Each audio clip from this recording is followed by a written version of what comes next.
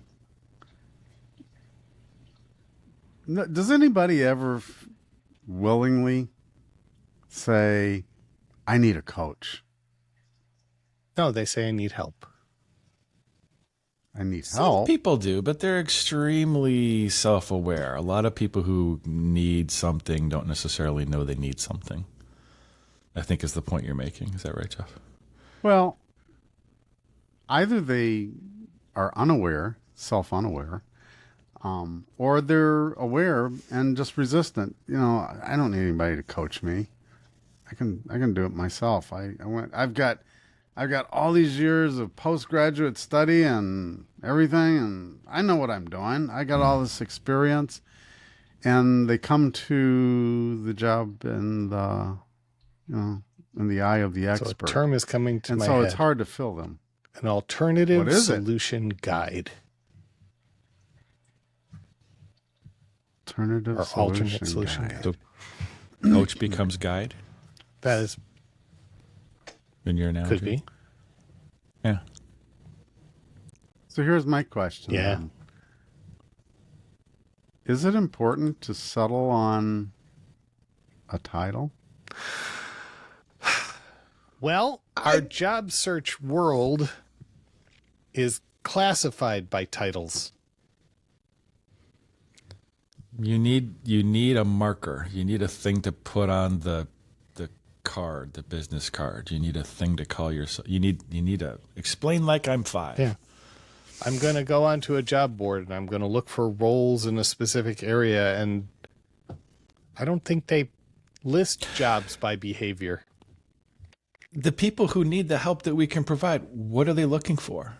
Thank you. There you go. That's what I'm at. Yes. That's where I'm driving. How would they think about it? Yeah. Yes. Bingo. If we think from the eyes of our customer or prospective customer, what is it that they need and want and are willing to pay for? You know, in other words, the things that they value.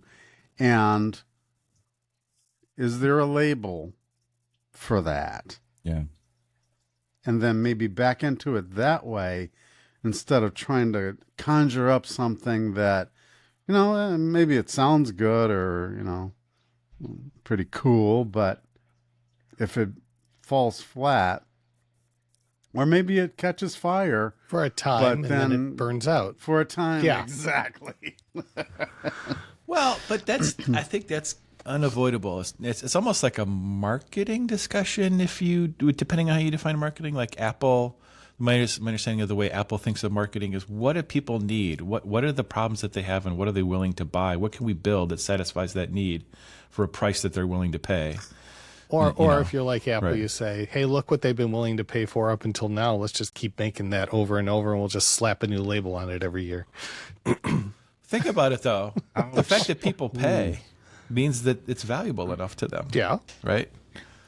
So I want to they're hear what apparently Jeff's doing a pretty good job. thought is on that.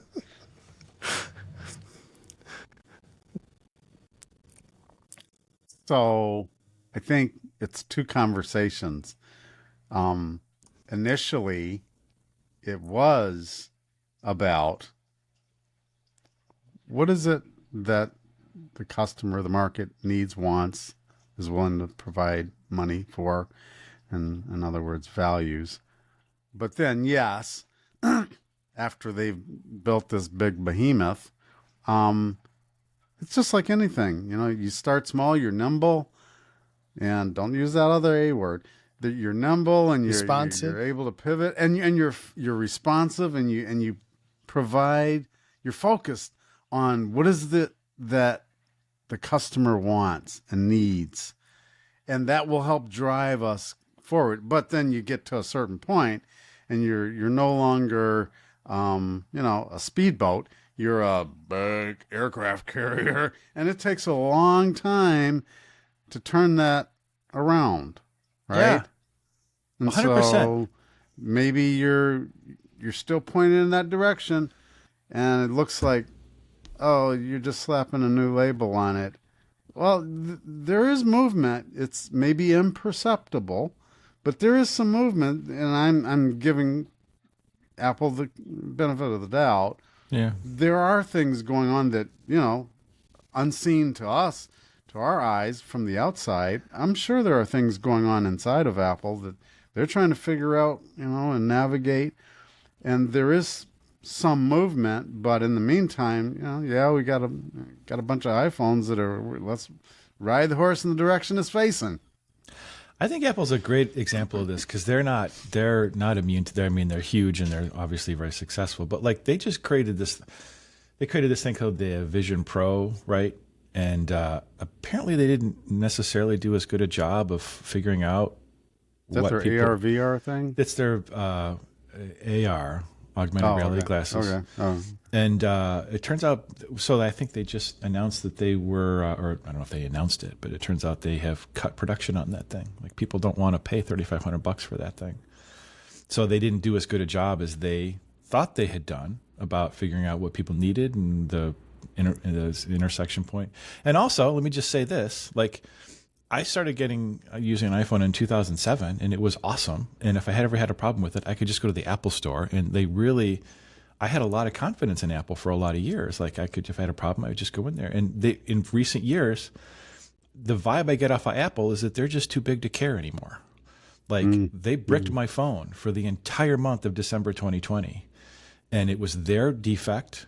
And they decided not to fix it. They told me, go talk to this other company that I didn't even know I was in a relationship with. They were the insurer. And they're like, yes, we're really sorry. I called them a bunch of times and they have a script, apparently. They say, we're really sorry. There are reasons and we're not going to fix it. Call us back in 5 days if it doesn't start working. And they bricked my phone for I decided not to be emotionally involved with this anymore because I was so pissed off. I couldn't believe. I went to the store. I'm like, guys, I bought the best phone and the best support package. And you've told me 9 different times, we're sorry. There are reasons. We're not going to fix it. And that felt materially different. Like it changed my relationship to Apple. And it hasn't been the same since. Like they make great stuff, but they're just too big to care anymore, right? Why does this sound so familiar? And because it's the life cycle of all companies. Yeah, but it's also the life cycle of a lot of coaching. That's interesting. Say more. So, I mean, there are times you get into an organization that for some reason, there are reasons, they ask for help on something. Somebody brings in an expert, a guide, a coach. They bring them in and say, please help us with this. Or maybe not please, just do this. And through the course of the relationship, there are times you run into the elephant in the room, the things that they dare not speak of, and there are points at which in every coaching engagement, the corporate pushback comes in as, we're not going to fix this. This is, we're sorry. It is what it is. Move on, do something else. Go over there. This doesn't change. We're not willing to do that. And, to go back to to Scott's thing, the seat at the table conversation, the speaking their language conversation. when you're coming up against that sort of resistance, is there any amount of adult talk that you can give them that would sway them in that moment? And I think from Scott's position, Agilists got tarred with this unwillingness to back off from the point. Right? Yeah. I mean, you can only help people solve problems that they want to solve. Yeah. Right. So I wonder if maybe some of that was not a good match between helper and potentially the person being helped. I know I ran into a lot of middle managers over the last decade who were just like, well, that's great. And even if I agree that that's something that should change, it's not within my power to influence that. It's not within my power to change that. And that kind of does talk to, this concept we had about who gets promoted in an organization, who works their way up through the ranks. What do they have to evoke? What language do they have to use to look like an adult at the table? And how many of them are actually just using the language and how many just adopt that mindset? I'm pretty sure adopting the mindset gets you farther than just looking like you're trying to adopt the mindset. Because the second you start being a change agent in that level, you are either going to succeed dramatically and get elevated for success, or you're going to get smacked down. Yeah. Or just, or nullified. Like, no, you're stuck here now. Yeah.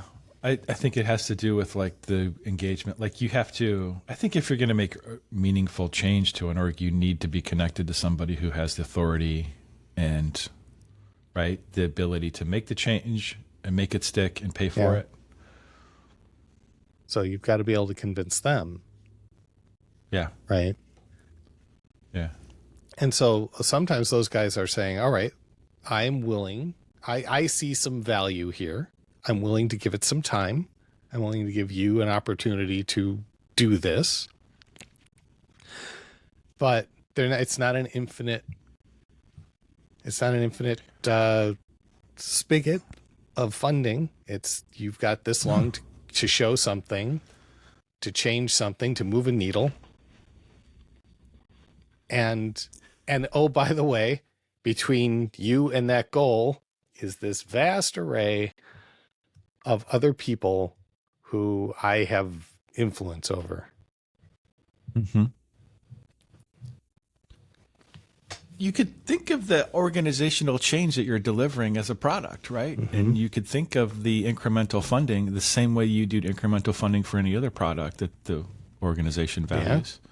Like, I'm not just going to give you a year's worth of money and say, talk to me in a year about what you did. We're going to talk about it every month or every quarter and say, are we moving in the direction fast enough? And if so, let's keep going. And there would almost be more value in doing that. Like if you had to do a monthly status check-in, I don't know, as if your change was happening in a time box. And you, what incremental change are we going to take? What's our goal for this increment? What's the acceptance criteria? How will we know we're moving in the right direction? And let's get together and talk about the movement. Go on. Transparency into the work, inspection so that we can have inspection of the work, and then adaptation based on the inspection, like the 3 pillars of Scrum. Or 3 pillars of something that people don't want to say what that is. But yeah, you're right. It's our own dog food. I don't know why sometimes people don't want to eat it. I don't want to generalize because I have been in situations where the person who cut us loose in the organization couldn't be bothered to check on their progress. Right. And some of the changes that they want, you're not going to see much of a movement in a month. Totally fine. Right? But here's what we can do. We'll take this big epic and break it down. What are some of the steps, and which ones do you feel confident would make a difference in the organization? Why don't we start with those? What would you like to see? Demonstrate our ability to help you change. Right? And then as we build credibility, maybe within the organization, you get a little bit more of support or acceptance that the things you're saying might be valuable. Yeah.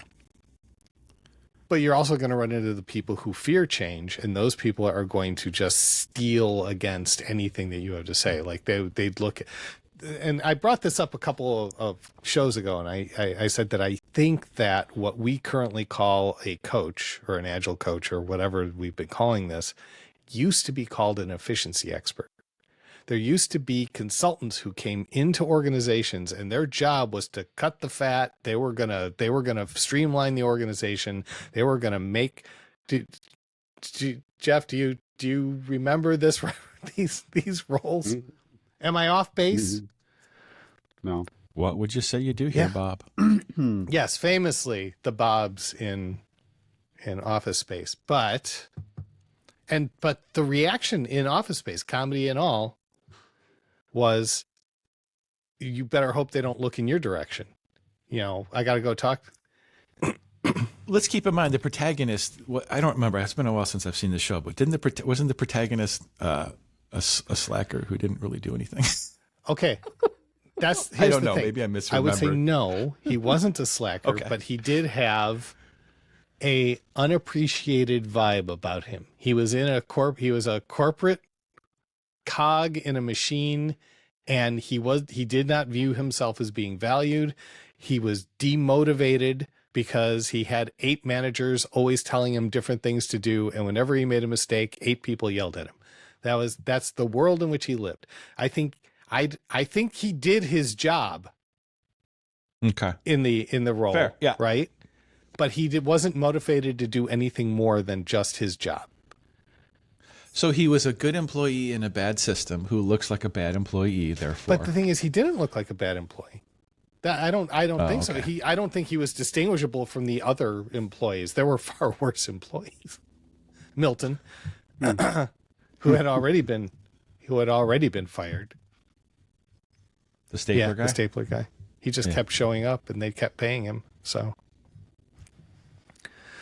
due to a glitch in the system. All right, so there's the comedy element of it. But the point being, thank you, that when the Bobs came in and they started looking at the organization, they're looking at what's valuable and what isn't valuable. At some point, they actually turned to the Lumberg character, to the manager, and said, "What is it that you do around here?"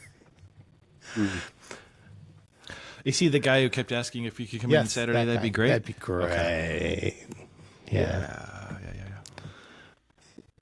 Yeah. So, I mean, it feels like that organization lacked unity of purpose, for one thing. Like they weren't all rowing in the same direction. Yeah.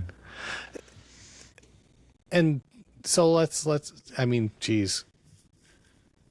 Do you work in Office Space? Is your organization?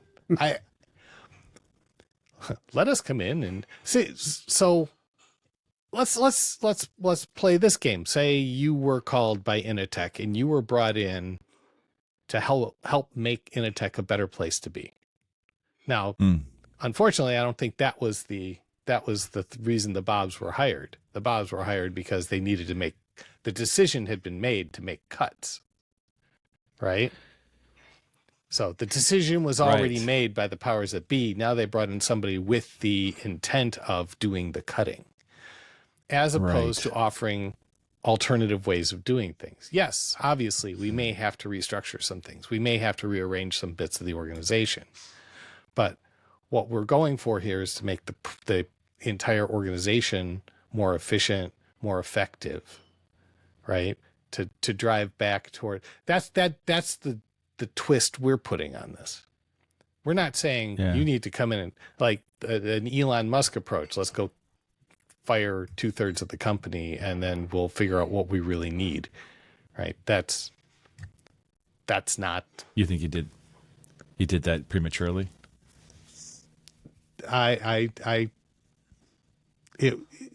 It Hard is to an say. approach, right? That's the Bob approach. The Bob's approach is to go in and figure out who we can fire, figure out the people who appear to be useless.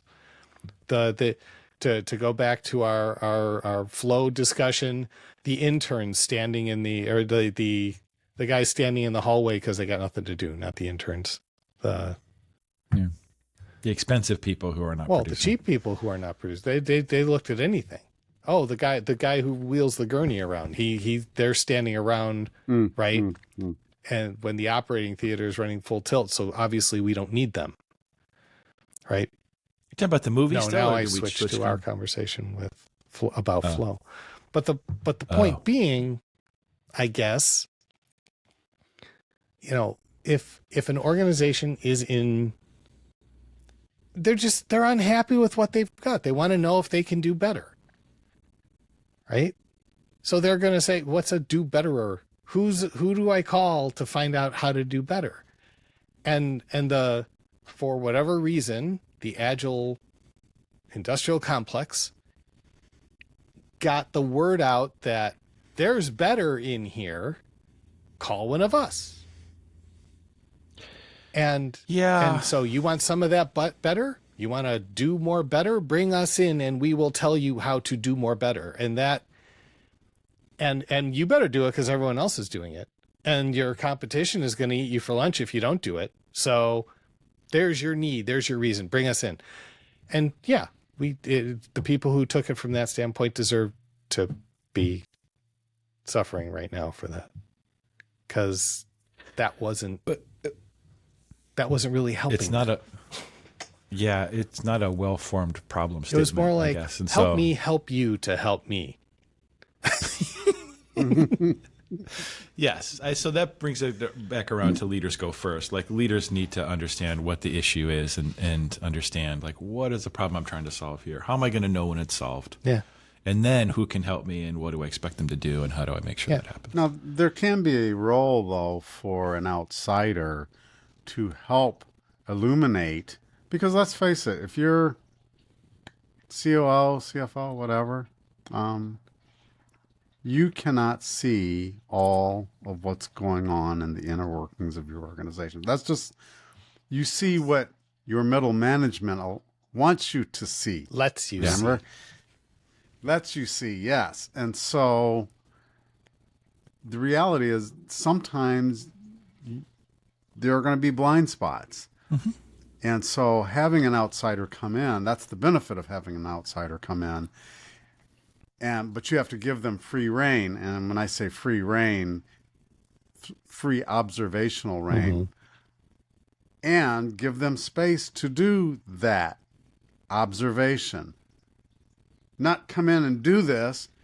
Come in and observe what's going on. Tell me where my blind spots are. Seek first Tell to me what understand. you see. Right. Tell me what you're seeing that I'm not. And then let's together figure out a plan for change. Mm-hmm. That, I think, is probably a more productive approach. But that's not usually what's presented. A lot of times what's presented is, oh, here's this thing that, I've heard it's really good and it'll do what we want to do. And you're one of those people who can do that, right? You do that? That's right, the thing exactly. you do? Okay, come in and do that And the thing. mercenaries among us that you will do. say, yes, I can do that, whether they can or not, without even any observation. Hey, you told me to come in and do this. You called me and told me to come in and do Agile for you. Mm-hmm. Well, I did. Well, instead of peeling back the layers and understanding A, the situation, B, observing and having the conversation with whoever brought you in, say, okay, this is the context and this is what the issues appear to be from my perspective. Instead, no, we jump in, and we've talked about this before. We jump in, we're all right. Well, if you want to do the Agile, then what we need to do is we need to train some people. We need to pick a pilot team. Let's get in there and let's figure out if this could work. Now, maybe a healthier approach would have been to come in and say, all right, if you'd like to explore Agile, this is what we need to do. We need to pick a pilot team and do an experiment and see if this can be effective in this environment. And let's see what is in the organization that would resist you going in that direction, and see if we can identify those things and see if there's any levers we could pull and see if this would be valuable. Right? This is a trial run. You're taking a test drive. But what does effective mean, though? I mean, how are you going to judge if it's working or not? Well, how I judge effective and how they judge effective, which one do you think matters? How they think. How they view it. Right? Absolutely. And how can you know that until you know their story or their situation? Why did they call you? Yeah. I guess it's a thing that I would want to know that up front before I started doing any work. It's almost an ethical challenge. It's like, hey, if, will you come in and do the Agile? It's like, well, why do you want the Agile? Like what's driving that? Right. But the thing is, they don't know. Half the time the answer is because I talked to my buddy and he's at Initech and they did the Agile and he says it's great. So I want to do the Agile. But how is this different from, and this is a bit of an incendiary question, how is it different from if you're a doctor and somebody says, guys, I have a really bad pain here. Will you please take out my appendix? Just do it. That's fair. You don't just go in and let them self-diagnose. Yeah. But to speak the language of the adults at the table is they've made a determination somehow that there's something they need. And they're decision makers. They're chief decision makers. Their word is law. Somehow somebody went, I want to try this, or this is our next course of action. And you're not at the table during the decision. I think you need to be close enough to the table to understand what decision they made. Yes, but you're on the outside, right? So you're coming in. So why did what drove you to this? And in order to have that conversation, you need NDAs, because they're not going to share the deep, dark secret that drove the question. Yeah, but I mean, you can get a sense of, does this person have a reasonable sense of the dynamics? Do they have the problem that I can help with, essentially? And you do have to determine. Yes. And that's where... And if you don't get a good... That's where I say it's potentially an ethical problem. Like, if this person wants me to launch a bunch of Scrum teams and we don't have any idea why that's helpful, like, okay, if you really just want Scrum teams and it doesn't matter if there's any ROI, I guess I can do that. It's real suspect, but like make that clear going forward from the start, because like if it blows up, it probably will blow up based on the initial understanding of what would you say you do here, Bob, and lack of definition. Somebody like they're thinking some magic's going to happen, but like no, the magic is you have more money. Well, or your risks have been reduced in some quantifiable way that we can measure with numbers. Sure. And if you don't have that definition up front, you're setting yourself up for, hey, like we didn't end up in the same place, but that's because we didn't decide what that place was from the start. We shouldn't have left. That's the risk I'm thinking about. Some clients are not worth having. Sure. Right? It's just, that sounds arrogant, but like you can't help. I don't want to cut on the guy if he just wants me to take out his appendix and won't let me x-ray him. I don't want any part of that.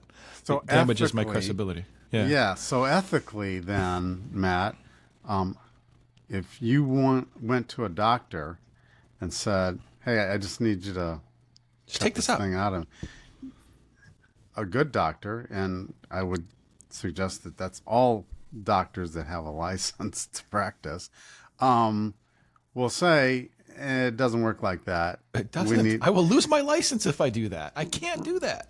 And yeah. And I wouldn't be surprised if, in some places you could find a mercenary doctor, but hopefully not. Getting off the point though. Finish your point.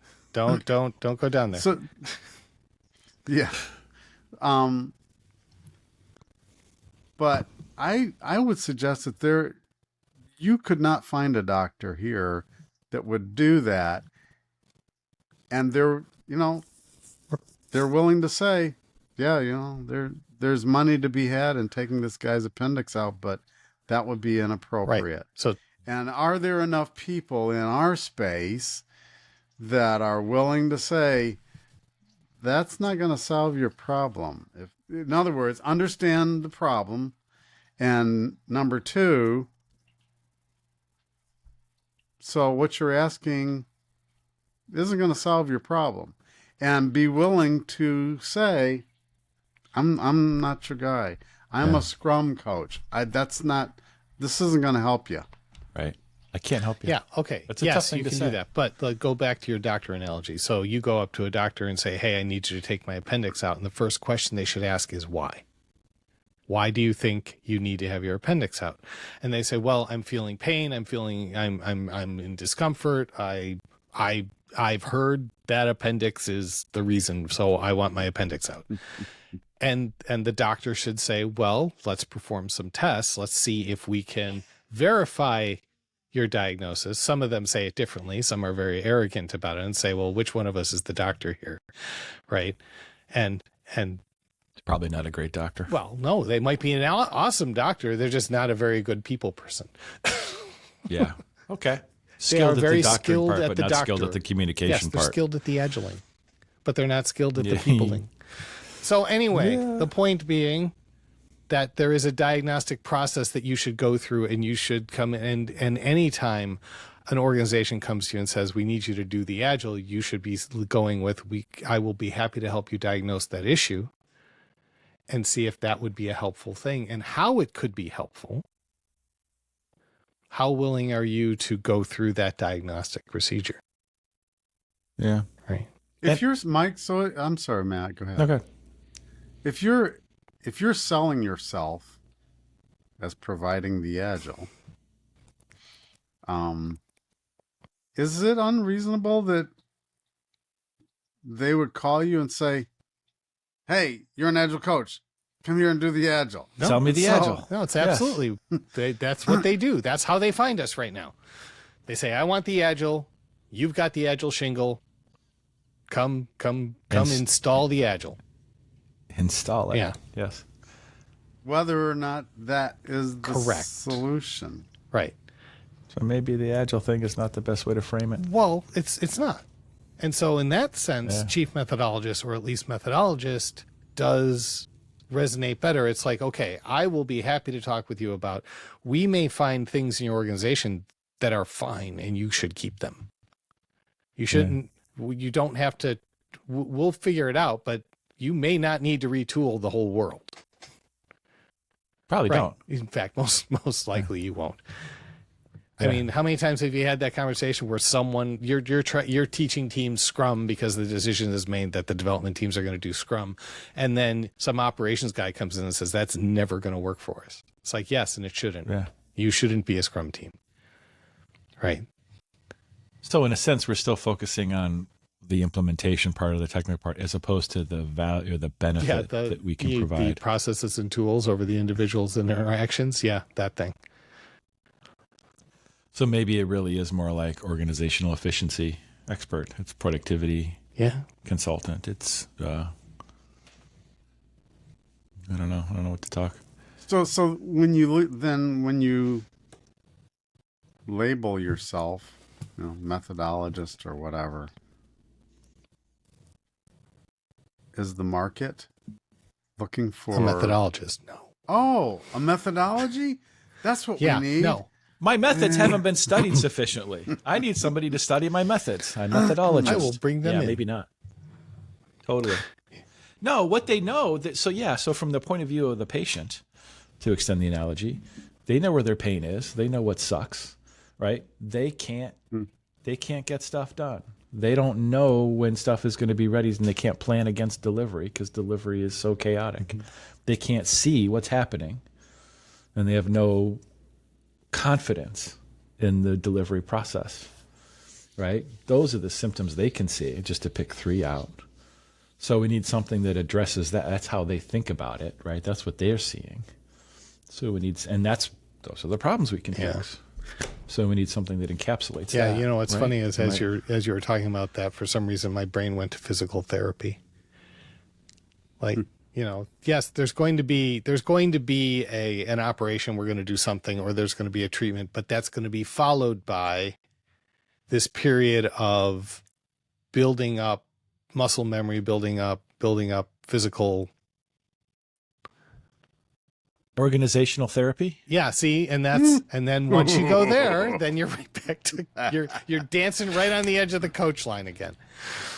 There's a guy who talks about that. He's from England. Have you seen this guy? Of course, how the hell would you know what I'm talking about? What is his name? He wrote a book about this. I'm going to find him and see if he wants to come on because, oh God, I'm doing a really bad job of explaining this. But he specializes in this. We should probably talk to him. Let me. What is his name? I'm intrigued. Yeah, I am too. I got his book here. So, Mike, when you brought that up, I thought you were going to go in a different direction. Everyone always thinks I'm going to go in a different direction with the whole physical therapy thing. But it conjured up in my mind. Many years ago, I had multiple Hearts over diamonds. Sorry, go Hearts ahead. over diamonds? Yes. Ooh, who is it? I don't Sounds know. like I just remember the people name. over money. So many years ago, I had multiple knee surgeries. And quite a few years later, I revisited the orthopedic surgeon who did it. And he says, wow, okay, that's interesting. Well, we wouldn't do it anything like that today. And then... Remember we did that stuff? That was awful. Yeah, that was... And what he did was very cutting edge and, no pun intended, very innovative, and it worked. Mm-hmm. And that's all that mattered to me. But then he said in a even further subsequent visit, he said, I think what we're learning is you might have been fine with just physical therapy. And physical therapy has been the solution to, or the alternate solution to doing knee surgery. Mm-hmm. Now, yeah, not knee replacement surgery, but certain kind of knee surgeries, it's like, maybe we don't need to do those so much because physical therapy has proven that it can resolve many of these issues. And so that's where I thought you were going to go, Mike, was, well, physical therapy, think about that. Maybe that's an alternate solution, a better solution, a non-invasive solution, or less invasive solution, because there are any number of ways to solve a problem, whether it's an organizational problem, a team problem, whatever. And to jump immediately to, this is how we're going to solve it. Well, if you're going to go to a surgeon, guess how they're going to solve it? They're going to solve it that way. Yep. But if you went to somebody else, maybe somebody a little more general, they might say, well, here are your options. You got this kind of pain, and some things are just going to be obvious. Yeah, you need to go to the ER. But other things, maybe not so much, and there needs to be some exploration. One way or another, your organization is already doing something. And to stick with the physical therapy thing, and it's going wrong. There's discomfort, there's pain. Doctor, it hurts when I do this. Don't do that. And so, you go to the physical therapist and they say, okay, show me, show me paint fence. And you go paint fence. And then they go, okay, so you can't raise your arm any higher than this? It's like, no. Like, okay, well, I'll try this. And you've been through a physical evaluation before, right? Where they check range of motion and push against this. And that's really what needs to happen first. What's the range of motion? What's the problem? Hearts over diamonds. You probably can't read I just read it. No, I can. Serving business and society through organizational psychotherapy. Bob Marshall. Okay. The hell does that mean? I don't know. I think I want to ask him if he would like to come in and tell us what that means. Give it a shot. I will. We're coming up on towards the end of the time box here. I guess we are. So did we solve it? Clearly, we did not.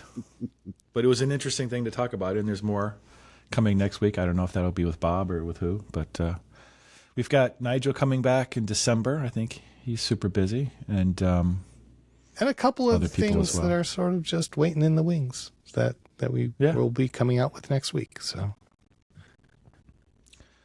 100%. So, I mean, I guess if there's no other burning points to make, this has been an Agile thing. I've been Mike Markey. I'm still Jeff Singleton. And we'll see you next week. Bye. Bye-bye. Oh, like and subscribe.